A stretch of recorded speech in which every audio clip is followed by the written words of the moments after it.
No one can do business in Ireland today the way it was been done 10 years ago. A lot of people are downsizing. The Kernans Group are growing. But how are they doing that? Because they are adapting, they are making the most use of the market that's out there. The fact that we employ people with disabilities now as part of the fabric of the organisation, I don't think anybody gives it a second thought. I think it's just something that we do for no other reason than it makes perfect business sense. We're from Newtown Cunningham in County Donegal. I am basically a third generation retailer stroke grocer.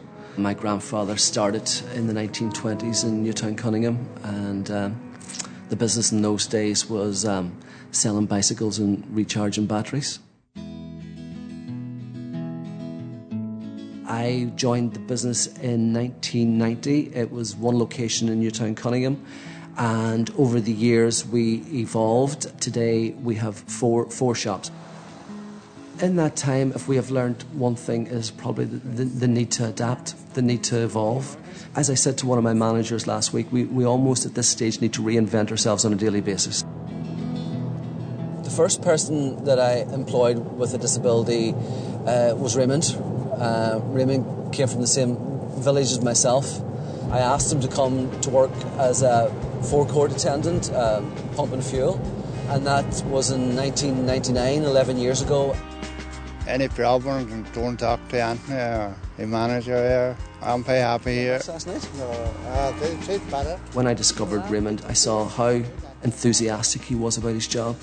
His absenteeism was absolutely nil. He was the first one on site, he was the last one to leave, and then when the other stores came along, it was one of the first things that I did with managers was that when there was a position available to recruit from, James McLean was our first port of call, because James would have access to anybody with a disability who may be able to do the job that we needed to do.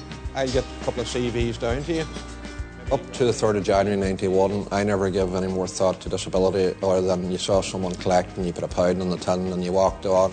Well, I can immediately think of 45 people we'd have on our books that are interested in working. So 3rd of January 91, during my work as a sales rep, I had a head-on car smash. I tried to get back to work part-time. The shutters were just coming down when disability was mentioned and the gap in your CV.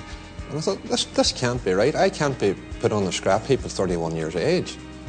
But I was looking at it even a little bit deeper and started to look at people with disabilities and I think, well, what hope have they? So I got interested in the whole thing about access to education, training, employment, services.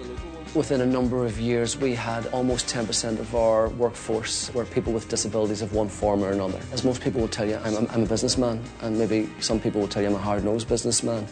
This has to work. Who would put this one? I really like shop work. I get to meet people, like nice team in here, like, you know. Ami's very good, nice, we're better boss, like. If the person with a disability can't do the job, obviously you wouldn't even consider employing them, but very often they can, and very often they bring with them that degree of loyalty, the lack of absenteeism. I also saw that it was a great way of getting at a part of the community whereby it would increase my prospective customer base. People with disabilities have brothers, they have sisters, they have cousins, they have friends.